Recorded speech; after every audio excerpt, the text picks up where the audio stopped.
ठीक है विपिन।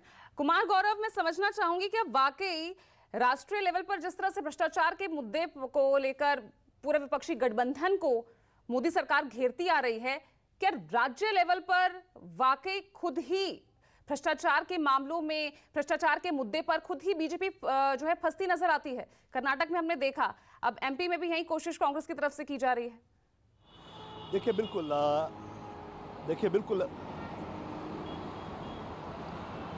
अगर राज्यों की बात करेंगी तो जाहिर तौर पे आप कर्नाटक का उदाहरण सामने है, और कर्नाटक की हार जो है वो बीजेपी के लिए उदाहरण का काम कर रही है। और जाहिर तौर पे उसी मुद्दे को लेकर भ्रष्टाचार, 40% कॉन्ट्रैक्टर का मुद्दा था, कॉन्ट्रैक्टर से 40% कमीशन लेने का, और मध्य प्रदेश में 10% और बढ़ गया है, 50% कमीशन कॉन्ट्रैक्टर से लेने का मामला था। और कर्नाटक में 40% करप्शन का जो मुद्दा था, 40% कमीशन का जो मुद्दा था, वो आम जन तक चला गया था। और जाहिर तौर पर कर्नाटक में जो एक चेहरा था बीजेपी के पास, वासवराज बोम्मई, वो उतना मजबूत चेहरा नहीं था।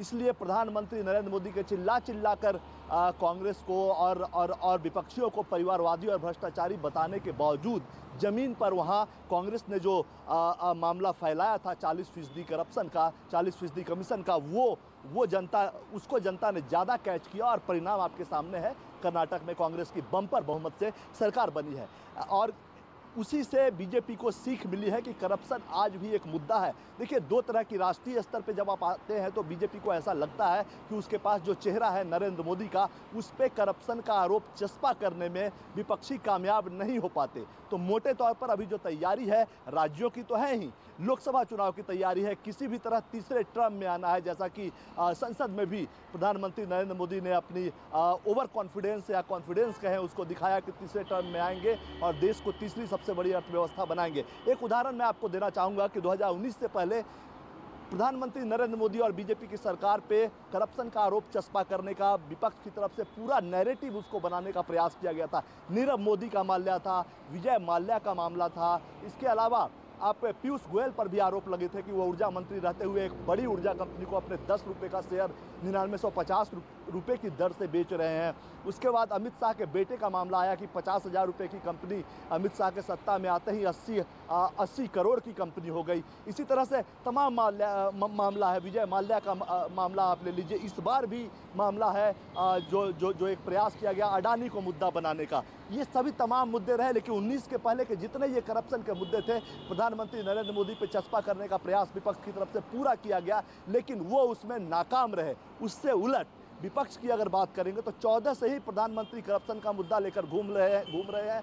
राहुल गांधी जो सबसे बड़े चेहरे हैं विपक्ष के, उनके ऊपर हेराल्ड मामला का केस चल रहा है, वो बेल पे हैं। फारूक अब्दुल्ला विपक्ष की कड़ी है। जम्मू कश्मीर क्रिकेट एसोसिएशन में भ्रष्टाचार का मामला है। शरद पवार हैं, उनके कई करीबी जेल जा चुके हैं। अरविंद केजरीवाल हैं, उनके कई करीबी जेल जा चुके हैं।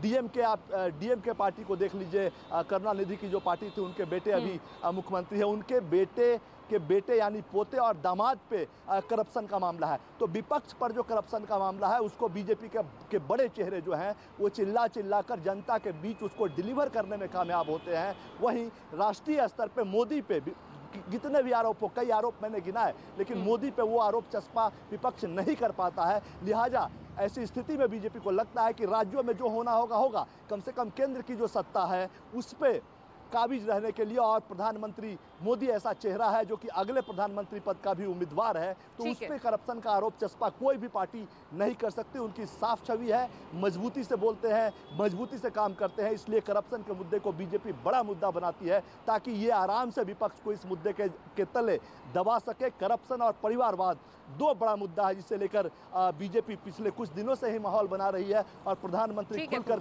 कह रहे हैं कि करप्शन क्विट इंडिया, परिवारवाद क्विट इंडिया, तुष्टीकरण क्विट इंडिया। तो जाहिर तौर पे ये एक एजेंडा है, लेकिन बीजेपी को ये लगता है कि प्रधानमंत्री मोदी पे करप्शन के कई मामले विपक्ष लेकर आए तो भी चस्पा नहीं कर सकता। जबकि अब राज्य में अब ये मुद्दा छेड़ा है, अब देखते हैं कि कर्नाटक की तर्ज पर क्या वो सफलता कांग्रेस को मिल पाती है या नहीं। ठीक है कुमार गौरव, ठीक है।